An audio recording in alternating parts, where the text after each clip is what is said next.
सच्चिदानंद भगवान की जय। बोलो जी भाई सब संतन की जय।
महामोहतं कुञ्जजासुवचन्द्रवीकरिकरं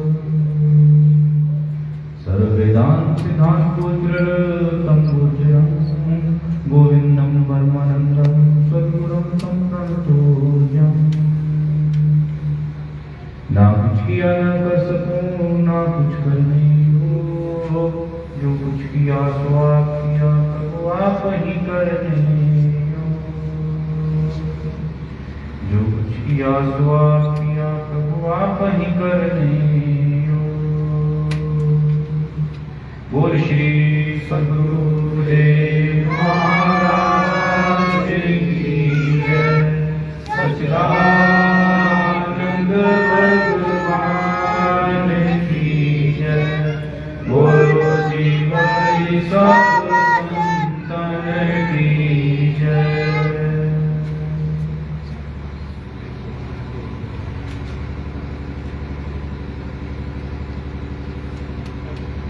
प्रभु प्रेम से सुनो, गुरु महाराज के चरणों में बारंबार कोटि कोटि प्रणाम।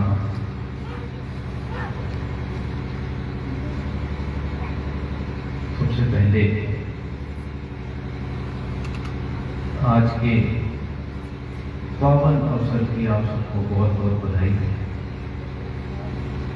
क्योंकि आज नया साल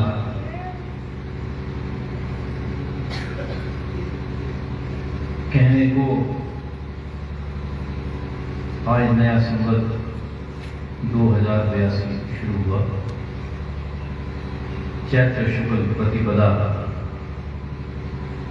शास्त्रों के हिसाब से पुराने दृष्टिकोण से बहुत महान दिन, क्योंकि पुराणों की दृष्टि से समझें तो बहुत प्यारे लेख शास्त्रों में इसमें के हैं। उनमें से सबसे मजेदार बात है कि इस दिन ब्रह्मा जी ने सृष्टि रची और लोग इस दिन को इसी ख्याल से मनाते भी हैं कि इस दिन सृष्टि रची गई। पर प्रेमी उसका विज्ञान, उस बात का अर्थ कुछ गूढ़ है। जिस दृष्टि से हम सब इस दिन को मनाते हैं, मनाने का तरीका विज्ञान के कारण, पर समझ पौराणिक है। ये दोनों बातें हम लेकर चलते हैं और उनमें तालमेल कभी बिठा नहीं पाते। जो ये बात कही जाती कि इस दिन ब्रह्मा जी ने सृष्टि रची, वो कोई एक बार की घटना नहीं, क्योंकि कोई समय ऐसा नहीं जब सृष्टि नहीं रची जा रही हो। तो सदा से है, निर्माण सदा ही हो रहा, विध्वंस सदा ही हो रहा। कोई एक समय तो ऐसा आता नहीं। फिर यदि कहो यही दिन क्यों, हे प्रेमी, इसके पीछे की कहानी बहुत गूढ़ और विचार करने में बड़ी सूक्ष्म है। आप लोगों ने देखा होगा कि जो आज का दिन है, तकरीबन पूरे भारतवर्ष में ये अलग अलग नामों के हिसाब से मनाया जाता है। और कुछ लोग इसी दिन को 10 से 15 दिन आगे पीछे भी मनाते हैं। तकरीबन 14 मार्च से लेकर 13-14 अप्रैल तक पूरे भारतवर्ष में नया साल मनाया जाता है। 14 मार्च से 14 अप्रैल का अर्थ मोटा मोटा ये है कि ये जो तिथियां पड़ती हैं वो इसी एक महीने के 30 दिनों के बीच में पड़ती हैं। और उन सब तिथियों में से चैत्र शुक्ल प्रतिपदा के दिन सबसे ज्यादा राज्यों में नया साल के रूप में मनाया जाता है। कारण, इसका कारण कोई तरीकों की, कोई और चीजों की गणना नहीं है।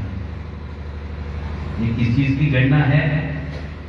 ये ऋषियों ने सबसे बड़ा बदलाव दो जगह देखा, प्रकृति में और मानव चेतना में।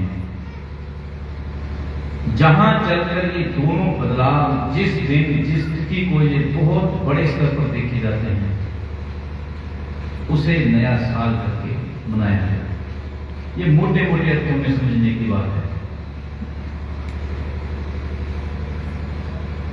पूरे वर्ष भर में जितनी तिथियां आती हैं, जितने वार आते हैं, उन दिनों तिथियों के हिसाब से जो जो प्रभाव पूरे ब्रह्मांड में होते हैं, उनका प्रभाव मानव चेतना पर होता है। और वो कोई छोटा मोटा प्रभाव नहीं है। वो प्रभाव, बहुत बार वो प्रभाव ऐसा है कि जो मनस्तर को हिलाकर भर देता है। इसके कुछ प्रमाण यदि आप देखोगे, किसी पागलखाने में जाओ तो उन लोगों को जो उस पागलखाने में रहते हैं, उन पर पूर्णिमा के दिन पर बड़े जबरदस्त प्रभाव देखने में आते हैं। उनका पागलपन बढ़ता है। ऐसे ही जो एग्रेशन के, गुस्से के शिकार लोग हों, जिनकी प्रकृति क्रोधी प्रकृति हो, स्वभाव अति क्रोधी हो, कुछ विशेष नक्षत्रों, कुछ विशेष परिस्थितियों में उन लोगों का मन हिल जाता है। अनचाहा क्रोध उनमें आता है। हे प्रेमी, इस पूरे ब्रह्मांड के विज्ञान को जिन तत्ववेताओं ने बड़ी सूक्ष्म गणना से अपने भीतर अनुभव किया, उन महापुरुषों के वचन हैं, यत् ब्रह्मंडे तत्पिंडे यत् पिंडे तत्र ब्रह्मंडे, कि जो कुछ बाहर घटित होता है उसका प्रतिबिंब तेरे भीतर है,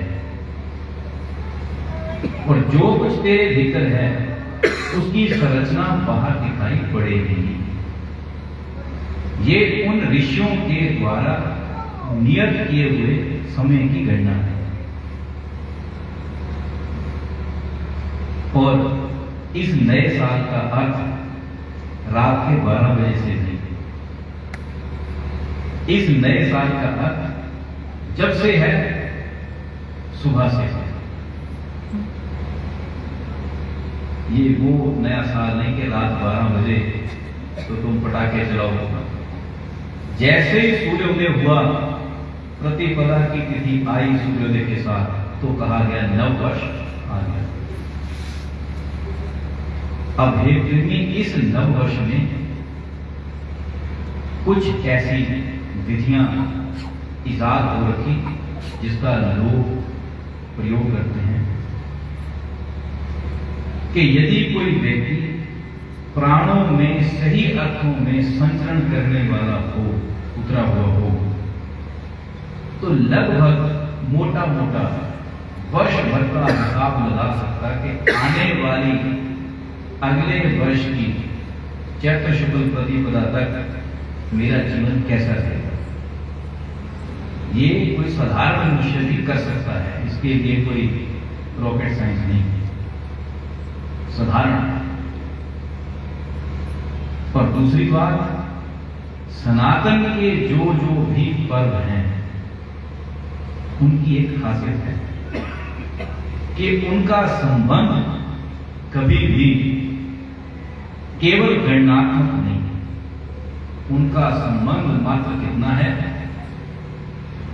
कि कोई व्यक्ति अपनी मुक्ति के लिए कैसे सटीक उपाय कर पाए। सनातन की पूरी देन इस विषय पर है, क्योंकि भारतवर्ष ये पुण्य भूमि, ऋषि भूमि, यहां यदि किसी व्यक्ति ने कोई खोजबीन करी कोई सूक्ष्म दृष्टि पैदा करी तो वो किसी को ठगने के लिए नहीं, किसी को ठगने के लिए नहीं, केवल इसलिए कि जन साधारण अपनी मुक्ति के लिए स्वयं कुछ कर पाए, ये ऋषियों की सदा से देंगे और कोई उनका पीछे प्रलोभन नहीं। एक अंग्रेज अपने स्मरणों में लिखता है, लगभग सन 1752, अब पूरी तरह मुझे साल याद नहीं, तो उसमें वो लिखता है कि उनका भारत में कुछ क्रांतिकारियों के साथ भिड़ंत हुई, लड़ाई हुई, कुछ विरोध हुआ, तो उसके शरीर का कोई अंग काट दिया गया, समझते कान या नाक, कुछ उनका सर काट लिया गया। उस व्यक्ति ने एक बड़ी सराहनीय बात की, कहता है कि भारतवर्ष में उस समय भी ऐसे साधारण नाई थे कि जब हम उसके पास पहुंचे तो उसने वो अंग हमसे मांगा, मैंने दिया और उसने वो दवाई लगाकर सिर दिया, कुछ हल्का फुल्का परहेज बताया और हमने पूछा क्या है, तो कहता जी ठीक हो जाए। तो उसके कितने सालों बाद चलकर सर्जरी को मान्यता प्राप्त हुई कि विदेशों में सर्जरी होती है। यहां कभी किसी ने प्रचार नहीं किया कि यहां सर्जरी होती है, होती मतलब होती है। ऋषियों के लिए ये कोई बड़ी बात नहीं है कि होती है, वो कहते हाँ है मतलब है, क्योंकि लोभी नहीं थे। जो लोभी थे उन्होंने हर चीज को कहा पेटेंट कराओ, हमारा है, हमने बनाया, पेटेंट करो। पर ऋषियों की देन ये थी कि जो है ये जनमानस के लिए है, ये कोई बड़ी बात नहीं। ये प्रेमी ऐसे बारीकी बुद्धि, ऐसे प्रज्ञा रखने वाले, ऐसे अंतर्मुखी ब्रह्मनिष्ठ ऋषियों ने जब बहुत बारीकी से गणना कर विचार किया, देखा, तो क्या पाया कि जो कुछ इस पिंड में विराजमान है वो ब्रह्मांड में दिखाई पड़ता है, और जो ब्रह्मांड में है उसकी झलक इस पिंड में है। अब सवाल था उसके नाप तोल का कि जो बाहर बहुत बड़ा है और इस काया में शून्य का ही हिस्सा है, उसका अनुभव कैसे किया जाए। उसके लिए महापुरुषों ने अपने आप को जिस एकांत में उतारा, अब इस बात को ध्यान से सुनना और समझना, जिस एकांत में उतारा और उस एकांत में टिककर देखने का प्रयास किया, उसे आगे चलकर ऋषि ने कहा समय। और फिर समय को अनुभव के आधार पर बारीक से बारीक हिस्सों में बांटा। ये ऋषियों के एक और देन की बात आ गई। समय का अर्थ हम लेते हैं घंटे, मिनट, सेकंड, पर ब्रह्मनिष्ठ ऋषियों ने समय को मात्र सेकंड तक नहीं रखा, सेकंड के लगभग 10,000 में हिस्से से भी पीछे चले गए। उनकी गणना थी परमाणु, अणु, त्रिश्रेणु। परमाणु समय का लगभग कहूं 10,000 से भी बारीक हिस्सा। और मोटी गणनाएं क्या थी? पलक, निवेश। निवेश का अर्थ आपने जितने समय में पलक झपकी वो समय। फिर भी एक काम केंद्र था जिन्होंने बहुत बारीकी बुद्धि से श्वास को थामकर अभ्यास किया। यहां मेरे कहने का ये नहीं कि महर्षि जन कोई साइंटिस्ट थे, वो तो उससे भी आगे की चीज पर मैं समझाना चाहता हूं उस बारीकी को जिसमें सब तत्ववेताओं ने एक तक अभ्यास किया। मूलतः मैं उस बात पर आना चाहता हूं क्योंकि वही प्रज्ञा हम सबके भीतर है। ये ऐसा नहीं कि ये उन्हीं ऋषियों में थी, आज भी हम सबके भीतर वो प्रज्ञा विराजमान है। जरूरत उसे जगाने की। जागती क्यों नहीं? क्योंकि जिन ऋषियों की मैंने बात करी उनके जीवन में सबसे बड़ी प्राप्त करने योग्य चीज क्या थी? उनका एक अटल निश्चय है। जिस लक्ष्य को लेकर वो खड़े हुए वो आजीवन उस पर अभ्यास में डटे रहे। एक प्रेमी, तेरे पास वो एक निश्चय है ही नहीं। तेरे पास एक निश्चय नहीं, तेरे पास बहुत कुछ है। आज तेरा ध्येय कुछ, कल कुछ, परसों कुछ। आज कुछ चाहिए, कल कुछ चाहिए, परसों कुछ चाहिए। हर समय कुछ नया चाहिए।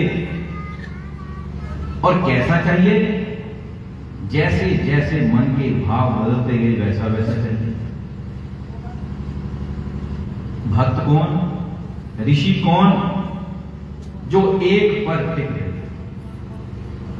गुरु महाराज एक वचन बहुत कहा करते थे, लगभग हर प्रवचन में वो बात फरमाया करते थे। कहते गुरु महाराज का ज्ञान क्या है? तो गुरु महाराज उसका जवाब दिया करते थे, एक मेवाक्षर यस्तु गुरु शिष्य प्रबोध।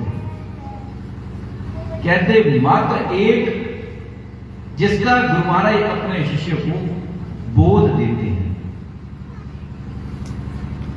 उस समय ये एक पंक्ति भरती बात कि ये एक पंक्ति है कि एक जिसका गुरु महाराज अपने शिष्य को बोध देते हैं। पर ये प्रेमी अनुभव ये बताता है एक मेवाक्षर। यही बात यदि भगवान कृष्ण कहते हैं तो यही शिव भी कहते हैं। यही बात नानक भी कहते हैं, महावीर भी कहते हैं। एक और एक के साथ अगला शब्द क्या है? एक मेवाक्षर, एक ही अक्षर। अक्षर का अर्थ जिसका क्षरण ना हो, जिसका डिफ्यूजन ना हो, किसी भी कारण से ढल ना जाए, खुर ना जाए। अक्षर का अर्थ यदि आप नमक की डली रखो या चीनी की मिश्री की डली रखो, उसके ऊपर से पानी की धार छोड़ो तो आपको दिखाई नहीं देगा कि क्या बह गया, पर यह दिखाई देगा कि जो रखा था वो धीरे धीरे कम हो गया। जो किसी भी धार से कम हो जाए उसको कहा जाता क्षर। बह जाना, खुर जाना, ढल जाना। अक्षर जो किसी भी स्थिति में खुर ना जाए, कम ना पड़ जाए, जिसमें तुमको समा जाओ पर वो तुम्हारे कारण खत्म ना हो सके, जिसकी तुम घेराबंदी ना कर सको, जिसको कोई लिख ना सके, जिसको तुम जीव से बोल ना सको। ये अक्षर की परिभाषा है। एक मेवाक्षर यस्तु गुरु शिष्य प्रबोध थे, जिसका गुरु महाराज शिष्य को प्रबोध कराते हैं। ये प्रेमी बड़ी कीमती बात है। ये प्रबोध कैसे कीमती है, इसको एक कहानी के माध्यम से समझना। जैसे एक कोई व्यक्ति गायकी सीखने के लिए किसी उस्ताद के पास पहुंचा। अब जाकर व्यक्ति ज्यादा से ज्यादा क्या करेगा? या तो कुछ मुंह से पदार्थ से समर्पण दिखाएगा कि जी मुझे सिखा दो, मेरे से पैसे ले लेना, मेरे से कपड़ा ले लेना। या बहुत दीनहीन बनकर दिखाएगा कि मैं कुछ लेना चाहता हूं। ऐसा ही उस सज्जन ने भी कुछ कहा कि उस्ताद जी गायकी सीखनी है। तो उन्होंने सर से पांव तक देखा। कहते किसे सीखनी है? कहता नहीं मैंने सीखनी है। कहते ठीक है बैठो। बिठाया, चल कहते रियाज करना शुरू कर, सरगम बोलकर दिखा। अब जो सीखने आया उसने जो सुन रखा होगा सारे गामा पादान से कुछ बोलकर बता दिया। उस्ताद कहते ठहरो, इतना लंबा नहीं, सा के ऊपर आ जा, सा का अभ्यास है। कोई हारमोनियम इत्यादि हाथ में पकड़ा दिया, अब बजाए कुछ और सा जाए कहीं और। तो फिर कहते फिर दोबारा कर। उन्होंने करके भी बताया, कहते ये देख ये सा है। कहते ये ठीक आप जो कहते हैं वो बिल्कुल सही, कोई शक नहीं, पर ये जो आप बजा रहे हैं इसमें से सा नहीं निकल रहा है। यह तो वही पोंपो चल रही सब चीज के ऊपर। जैसे कहता मैं मुंह से कहता हूं सा रे गामा, ऐसा बजना चाहिए। उस्ताद कहते बजेगा, बस तू बोले जा, सुर मिलाए जा। हे प्रेमी, हर विषय की एक भाषा है, हर विषय की। जो लोग तबला बजाते हैं वो भी उन्हीं सुरों के साथ, पर जब वो कुछ मुंह से उच्चारण करते हैं वो बात तुम्हारे मतलब की नहीं है, क्योंकि तुम कुछ गायन का रस तो थोड़ा बहुत ले लोगे, लेकिन क्या बज रहा, बजाने वाले के भीतर भी क्या बज रहा, उसके यहां भी कुछ बजता है तो हाथ चलते हैं। वो कहानी तुम्हें समझ में नहीं आती। अब चेला कहे, कहता जी मैं मुंह से बोलता हूं ऐसे ही सुर निकले। उस्ताद कहे, कहता तो बस अभ्यास कर बजेगा। कहता जी कब बजेगा? उस्ताद कहते जब किसी के 9 महीने अभ्यास करते करते हो जाएं तो इस बाजे से सुर अपने आप निकलते हैं। कहता जी क्या मेरे साथ भी होगा? कहते बोले 9 महीने की यह सिद्धि है। खैर अभ्यास में लगाए रखा। चेला भी उस बात को भूल गया, श्रद्धा से अभ्यास किया। जब समय हो गया तो उस्ताद कुछ गाए तो साथ में बजाए। फिर उस्ताद ने उल्टा वही बात पूछी। कहते अब जो मैं गाता हूं बिल्कुल वैसी आवाज तो यहां से निकलती नहीं, पर जो तू बजाता है उसके साथ आवाज मिलती है, ये कैसे है? कहता जी पता नहीं, अब हाथ अपने आप नहीं जाते हैं। तो कहते ये प्रबोध है। प्रबोध का अर्थ यहां कुछ ऐसी हो गई घटना, वो घट गई कि इंद्रियां अपने आप मुड़ गई। उसके लिए अभ्यास से अपने आप को ट्रेन किया। कैसा बनाया कि सब कॉन्शियस में वो चीजें बैठ गई। अब कुछ करने की जरूरत नहीं।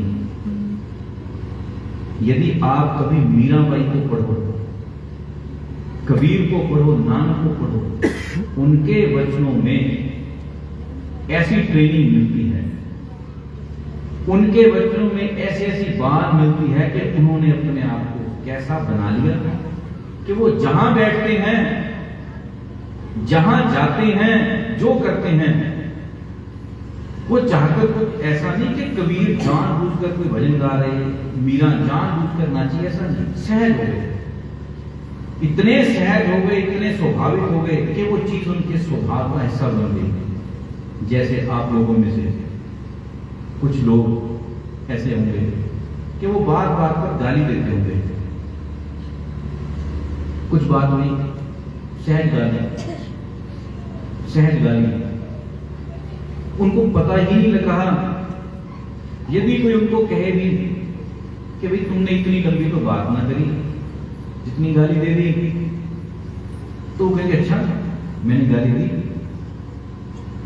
क्योंकि जब चीजें उनके सबकॉन्शियस का हिस्सा हो गई तो पता ही नहीं लगा कब गाली बाहर। तुम इतने अभ्यस्त हो गए कि वो गाली तुम्हारे जीवन का हिस्सा हो गई। इसे कहते हैं अभ्यास। पहले क्या था, जब किसी को गाली देते सुना तो एक आध बार, 2 बार, 3 बार, पर देते देते देते देते इतनी हो गई कि वो यहां बैठ गई। जिस दिन तुम्हारी सोच से परे वो शब्द बाहर आने शुरू हो गए, ये प्रबोध का भाग है। वो तुम्हारे इतना गहन में उतर गया कि तुम में और उस गाली में कोई अंतर नहीं रहा, तुम उसका भाग हो गए। इसके लिए वेद कहते हैं यस्तो गुरु शिष्य प्रबोध है। गुरु शिष्य को कभी मुंह से कुछ कहने को नहीं कह रहा, हाथ से कुछ करने को नहीं कह रहा, गुरु प्रबोध दे रहा है। गुरु का अर्थ है कि शिष्य जहां है उसको प्रबोध में पुकार दिया। जैसे बुद्ध, उनके जो गुरु थे अलाता राम, किसान आदमी, बुद्ध बैठे हैं, बहुत सख्त तपश्चर्या से शरीर ढीला हो रखा, कमजोर। उस अवस्था में बुद्ध को जब पूछा, कहते क्या चाहते हो? बुद्ध कहते शांति। तो अलाता राम कहते कि शांति ही चाहिए, तो ऐसी शरीर की दुर्दशा क्यों? शांति चाहिए तो शांत हो जाओ। अब बुद्ध के लिए ये स्वाभाविक शब्द इतने भारी थे क्योंकि बुद्ध ने इसी शांति के लिए पता नहीं क्या से क्या कर रखा, लेकिन प्राप्ति ना हुई। और जब अलाता राम जैसा साधारण किसान ये कहता है कि शांति चाहिए तो शांत हो जा, और ऐसे कह रहा कि जैसे इसके लिए तो कुछ खर्चा करने की जरूरत नहीं, तो बुद्ध कहते जी शांति ही चाहिए। तो गुरु महाराज कहते ठीक है। और गुरु भी कैसा, कंधे पर हल चढ़ा रखा और पूछ रहा क्या चाहिए? शिष्य परम तपस्वी, वो कहता है शांति चाहिए। कहते ठीक है ले ले, फिर और क्या चाहिए, झगड़ा किस बात का? तो उन्होंने अपना हल इत्यादि नीचे रखा, पास बैठ गए। चल कहते ध्यानस्थ शांत। अब गुरु के लिए ये शब्द बड़े साधारण हैं, क्योंकि गुरु महाराज शिष्य को कहते ही नहीं है उतर जा। जब पार्वती पूछती हैं कि इस मनुष्य शरीर में सबसे कीमती चीज प्राप्त करने योग्य क्या है, तो भगवान शिव उस समय क्या कहते हैं? स्वयं का बोध। बहुत जबरदस्त शब्द हैं सनातन के, स्वयं का बोध। ये छोटी मोटी बात नहीं। हे पार्वती कहते स्वयं का बोध ही सबसे कीमती है। ऐसे अलाता राम कह रहे, कहते उतर जा, खुद में क्या है? शांत हो जा, नेत्र बंद कर, ध्यानस्थ हो। बुद्ध नेत्र बंद करने में तो सक्षम है, पर टिकना कहां है इसमें सक्षम है। तो गुरु महाराज उस समय पास पड़ी कोई कंकर पत्थर, कोई कंकरी से उठाई और एक वचन कहे, सख्त वचन कहे। कहते अब शरीर की इंद्रियों में किसी प्रकार की चलायमानता नहीं चाहिए, शांत हो। उस समय बुद्ध उनका उस समय का नाम नहीं था, नाम तो था सिद्धार्थ। वो पूछते हैं, कहते गुरु महाराज करूं क्या? नेत्र तो बंद कर लो, करना क्या है? गुरु महाराज कहते जिसने करना है वो शांत नहीं होता। ये प्रेमी, ये प्रबोध है। लोग समझते हैं गुरु महाराज कुछ दे दें तो ये जप ले, गा ले, पूज ले। गुरु का अर्थ प्रबोध। गुरु महाराज कहते यदि करना ही है तो शांत किसने होना? शांत होने का अर्थ तेरे में और एक मुर्दे में अंतर ना रहे। कुछ क्षण ऐसे घटित हो जाएंगे। कबीर उसको कहते हैं, जा मरने का जग डरे मेरे मन आनंद, मरने पहली पाइए पूर्ण परमानंद। कबीर कहते सही आनंद तो मरण में है। अब समस्या ये है, लोगों को लगा कि कबीर शायद मरने की बात कर रहे कि मरोगे तो कहानी घटित हो जाएगी। कबीर जीते जी मरण की बात कर रहे हैं। जीते जी मरण का अर्थ तुम हो पर तुम में वो मैं नहीं रही।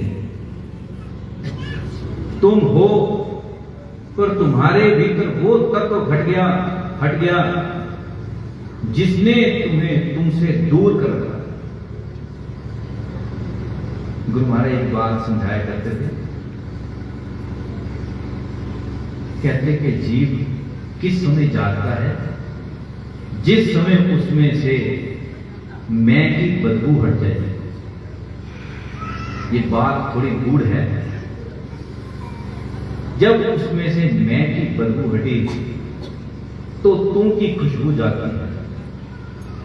कुछ ऐसी ही बात अलाका राम बुद्ध को कहते हैं। कहते खबरदार कोई इंद्रिय चलायमान ना हो, टिक जा। बुद्ध कहते जी फिर करना क्या है? कहते तूने कुछ करना ही हो तो शांत होगा कौन? क्योंकि बुद्ध का भ्रम तो ये था कि शायद अब नेत्र बंद हो जाएंगे तो कुछ जाप शुरू हो जाएगा। जिस भ्रम को लेकर हम पैदा होते हैं, जो भ्रम हमें जन्म से सिखाया जाता है, लालकाराम कहते शांत। बुद्ध सोचे कि कुछ करूं, कुछ हाथ से करूं, कुछ मन से सोचूं। बुद्ध कहते, गुरु महाराज कहते शांत, कुछ नहीं, कुछ नहीं, कुछ नहीं। गुरु महाराज ने कंकर उठाया। जब देखा कि बुद्ध की आंखें हल्की सी हरकत कर रही तो कुछ कंकरी चुप हो दी। और वचन क्या कहे? कहते टिक जा। ये प्रेमी, ये प्रबोध है।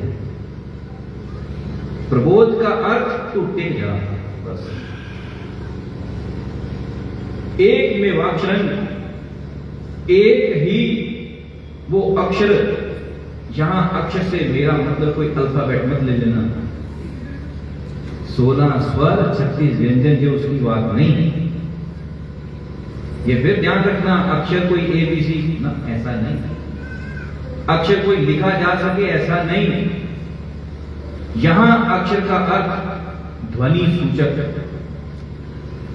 ध्वनि सूचक का अर्थ यह है, जिस समय भगवान शिव माता पार्वती के साथ तंत्र के विषय में चर्चा करते हैं, उस समय माता पार्वती को समझाते हुए जब नाद की बात कही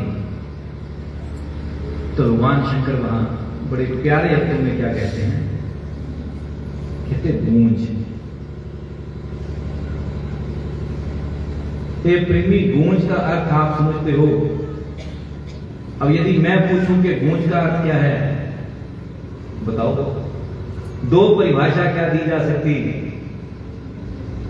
शिव के अर्थों में ईश्वर का अर्थ गूंज है।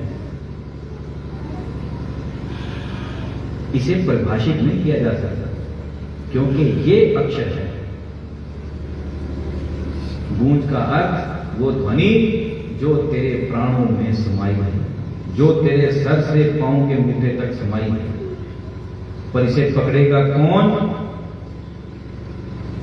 जो बाहर से जितना शांत होना शुरू हो जाए, जितना ज्यादा शांत हो सके, जितना शांत, जितना टिक सके, जितना ठहर जाए, क्योंकि ये ठहरे हुए की विद्या है, ये चलायमान की विद्या नहीं है, डावाडोल का काम है, स्थिर। और क्या सिर्फ शरीर नहीं, चाहे तेरा तन, चाहे तेरा मन, चाहे तेरी बुद्धि, सब स्थिर हो।